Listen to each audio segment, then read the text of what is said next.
যুক্তরাষ্ট্রের president Donald ট্রাম্পের প্রস্তাবিত বিলাসবহুল বলরুম নির্মাণ প্রকল্প ঘিরে নতুন করে বিতর্ক তৈরি হয়েছে। বিষয়টি শুরুতে গোপন রাখা হলেও আইনি জটিলতা তৈরি হওয়ার কারণে এই ভূগর্ভস্থ স্থাপনা সম্পর্কে কিছু তথ্য প্রকাশ করছে হোয়াইট হাউস।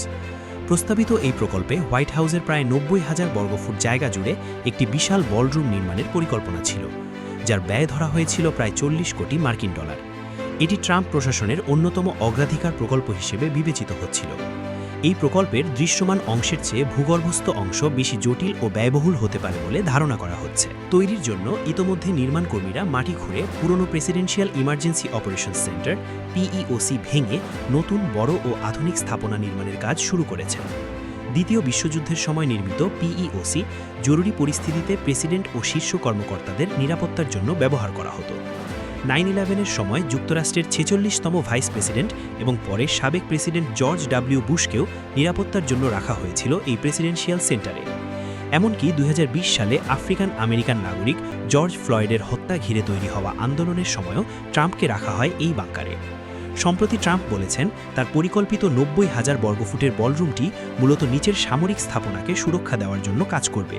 তার দাবি, ভূগর্ভস্থ এই স্থাপনায় নিরাপদে বোমা রাখা ব্যবস্থা, উন্নত চিকিৎসা সুবিধা, এমনকি একটি হাসপাতালও থাকবে।